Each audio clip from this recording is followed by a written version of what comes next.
नमस्कार दोस्तों एक कहावत है इंग्लिश में कि first impression is last impression, यानी जो पहला प्रभाव होता है वही अंतिम प्रभाव होता है। लेकिन शायद हमारे रुड़की शहर के छोटे से लेकर बड़े तक, खासतौर पर भाजपा के जो सत्ता में है, प्रदेश की सत्ता में है, केंद्र की भी सत्ता में है, उसके छोटे से लेकर बड़े अनेक भाजपा के ऐसे नेता हैं जिन्हें रुड़की की बाबत इस जो कहावत है first impression is last impression से कोई सरोकार नहीं है।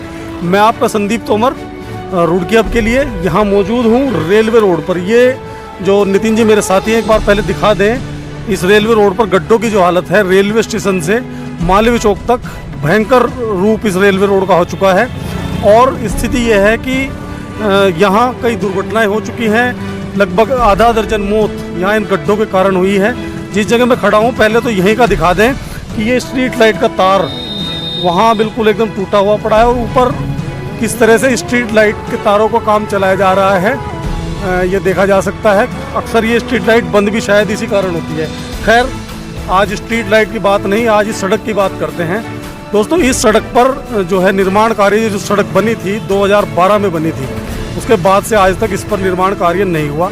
और मैं आपको बता दूं कि रुड़की हब ने पिछले वर्ष लॉकडाउन से पहले सितंबर के महीने में इस सड़क को लेकर एक खबर दिखाई थी, अपने पोर्टल पर भी न्यूज़ चलाई थी। इसका नतीजा ये निकला था कि गणेश चौक पर जब गणेश जी का जो वार्षिक उत्सव होता है गणेश चतुर्थी पर गणेश मेला होता है, तब यहाँ सड़क के गड्ढे भरे गए थे। वो भी जब हमारी खबर का ही असर हुआ था और इस सड़क के गड्ढे भर दिए गए थे। उसके बाद ये जरूर है कि रुड़की के जो विधायक है प्रदीप बत्रा, उन्होंने कहीं ना कहीं इसका संज्ञान लिया और मुख्यमंत्री की एक सभा हुई थी नेहरू स्टेडियम में, उसमें इसका प्रस्ताव उन्होंने रखा था।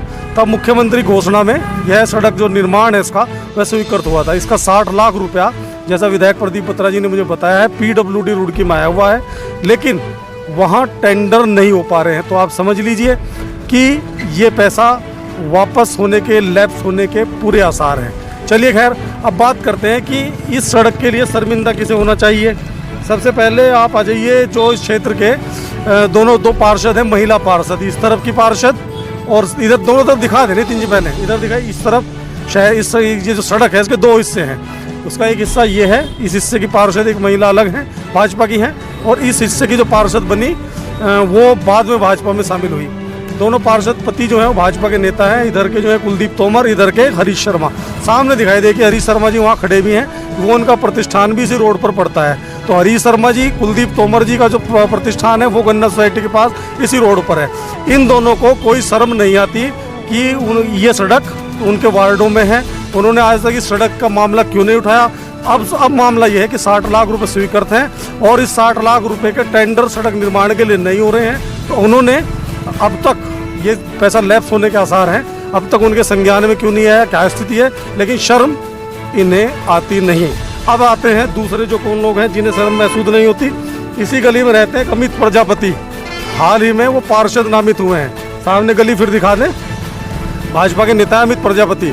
और बहुत हैरान होंगे आप कि अमित प्रजापति जी की जो टांग है इन्हीं गड्ढों के कारण टूट गई थी और कई साल वो जो अपने पैर की उनकी स्थिति खराब रही, वो चलने फिरने से भी कई साल तक लाचार रहे। देखिए बस गुजर रही है, हालत देख सकते हैं आप किस तरह से गड्ढों में जा रही है। उधर को दिखाएं एक बार, और क्या धूल का यहाँ नज़ारा है। घरों में यहाँ जो लोगों के घर हैं उन पर जो है ना इतने लंबे लंबे जो है कई इंच की धूल की पट्टी इस गड्ढों के कारण चढ़ जाती है। खैर, अमित प्रजापति जी जो है पार्षद बन गए हैं। अब शायद उन्हें शर्म महसूस हो, लेकिन अब से पहले उन्हें भी शर्म महसूस नहीं हुई। इसके अलावा और जो लोग हैं उनके नाम बता रहा हूँ। अंकित चौधरी जो पार्षद हैं दूसरे वार्ड में, लेकिन वो रेलवे रोड का हिस्सा, इसका हिस्सा भी उनके वार्ड में पड़ता है, उन्हें भी अब तक शर्म महसूस नहीं हुई। आते हैं बड़े नाम पर, विधायक देशराज कर्णवाल जी। जी हाँ, विधायक देशराज कर्णवाल जी जो झबरेड़ा से विधायक है, लेकिन यही रेलवे स्टेशन पर रहते हैं और इसी सड़क से उनका आवागमन है।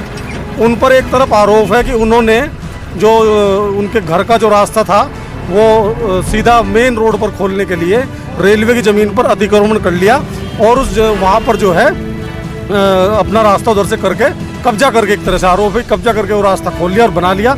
लेकिन ये गड्ढे उन्हें दिखाई नहीं देते। अरे भाई, अगर कब्जा ही करना है तो इन गड्ढों पर कीजिए ना, इनका भराव कर दीजिए, लोगों को भी राहत मिलेगी। रोज़ आप यहाँ से गुजरते हैं। इनके अलावा मेयर गौरव गोयल तो हैं ही, उनका आप जान सकते हैं। अभी उन्होंने जो प्रदीप बत्रा जो विधायक हैं, उन्होंने मुख्यमंत्री से घोषणा कराई थी हाईवे पर स्ट्रीट लाइट की, और उसके काम का शिलान्यास प्रोटोकॉल के खिलाफ, जैसा विधायक जी का आरोप है प्रदीप बत्रा जी का, वो पहुंच गए थे।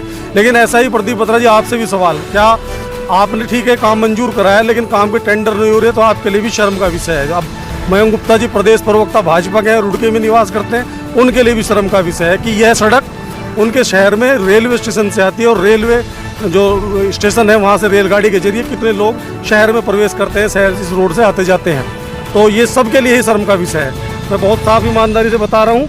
अब इस रोड पर निवास कौन करती है? सामने सुशील शर्मा जी हैं, भाजपा के नेता हैं, इनका आवास है, इन्हें अब तक शर्म नहीं आई। प्रमोद चौधरी थोड़ा आगे रहते हैं यहीं, गजेंद्र चौधरी, प्रदीप चौधरी चेयरमैन जिला सहकारी बैंक, ये नज़दीक रहते हैं, इसी रोड से उनका निकलना गुजरना है। इसके अलावा सतीश यादव इस गली में रहते हैं, गली को बार बार दिखाते रहे, ये गली खास तौर पर है, ये भाजपा के बहुत बड़े बड़े दिग्गज नेता यहाँ रहते हैं। अगली एक गली है, उसमें अनिल शर्मा, भाजपा के बहुत बड़ा नाम है अनिल शर्मा, टिकट चुनाव भी लड़ चुके, टिकट नहीं मिला था, लेकिन उन्हें भी शायद शर्म महसूस नहीं होती। प्रद्युमन पोसवाल इस एरिया से पार्षद रह चुके हैं, हालांकि बाद में वार्ड का परिसीमन बदल गया। निर्दोष त्यागी एडवोकेट आशीष पंडित, केपी चौधरी यहीं रहते हैं। जो केपी चौधरी हैं वो विधायक प्रदीप बत्रा जो है उनके निजी सचिव हैं, उन्हें भी कोई शर्म महसूस नहीं होती। तो ये सड़क आप देख सकते हैं मेरे साथी नितिन जी, इसकी फुटेज आपको जरूर साथ में दिखाई देंगे। आज मैं ज़्यादा चल फिर नहीं रहा हूँ, साथ में फुटेज चलेंगे, आप देखते रहिएगा। मेरा विषय यह है कि शर्म महसूस क्यों नहीं होती भाई। कांग्रेस को हम नहीं कह सकते क्योंकि कांग्रेस की सरकार नहीं है, कांग्रेस के नेताओं को नहीं कह सकते। रहने को यहाँ कलीम खान जो महानगर कांग्रेस के अध्यक्ष हैं वो भी इस रोड पर रहते हैं। लेकिन सवाल ये है कि जो सत्ता भाजपा की है, तो भाजपा के इतने सारे नेता इस रोड पर निवास करते हैं, कहीं कोई गली में रहता है, कोई गली के आसपास रहता है, सबका गुजरना इधर से है। तो इस सड़क का निर्माण, अब जैसा मैंने बताया कि PWD को, ये विधायक प्रदीप बत्रा जी ने मुझे जानकारी दी कि लगभग 60 लाख रुपए का बजट आ चुका है मुख्यमंत्री जी की घोषणा के अनुसार, और वो वहाँ से टेंडर नहीं हो रहे हैं। अगर वो टेंडर समय पर नहीं हुए तो ये पैसा लैप्स हो जाएगा और ये रोड उसी स्थिति में पहुँच जाएगी जैसे लंबे समय तक लक्सर रोड की स्थिति रही। दोस्तों, लक्सर रोड की स्थिति हालांकि अभी हुआ है, कल ही खबर आई है कि वहाँ का पैसा अवमुक्त कर दिया गया है। अब अवमुक्त हुआ है, उसके बाद काम होगा नहीं, वहाँ के बारे में भी देखने वाली बात होगी। लेकिन ये जो रोड है रेलवे रोड, तो जैसे मैंने बताया first impression is last impression, इसकी कोई चिंता, कोई प्रभाव हमारे रुड़की के भाजपा के इन नेताओं को, छोटे बड़े यहाँ के पार्षद से लेकर जो इन गलियों में रहते हैं या जो प्रदेश प्रवक्ता हैं, विधायक हैं, दो विधायकों के नाम मैंने बताया आपको, भाजपा के जबरेडा के, रुड़की के प्रदीप बत्रा। ठीक है, बत्रा जी की प्रस्ताव पर ये पास हुआ तो, लेकिन अब कम से कम टेंडर भी कराने का दायित्व बत्रा जी पर आ जाता है, पूरे भाजपा के नेताओं पर आ जाता है। तो दोस्तों, शर्म इन्हें आती नहीं, ध्यान रखिएगा। ये पूरे शहर का संदेश इस सड़क से जा रहा है और यह स्थिति तब है जब आधा दर्जन मौत यहाँ हो चुकी है। खुद अमित प्रजापति जो इस गली में रहते हैं, उनकी टांग टूट गई थी इसी गड्ढे के कारण, उनके घर के बाहर ही, यहीं उनका ऑफिस भी था, और अब वो पार्षद भी नामित हुए हैं। तो देखते हैं अब कौन कितनी जल्दी PWD जो लोक निर्माण विभाग है राज्य का, वहाँ जो बजट आया है उसके टेंडर कराता है भाजपा के नेता, और इस कष्ट से जो पूरे रेलवे रोड के कारण, खाली रेलवे रोड के निवासियों को नहीं, पूरे शहर को जो कष्ट है उससे मुक्ति दिलाता है। मैं संदीप तोमर, जनहित में ये बात रखनी जरूरी समझी। किसी भाजपा के नेता को, मेरे भाई को बुरा लगा हो तो माफ़ी चाहता हूँ। धन्यवाद, नमस्कार, जय हिंद।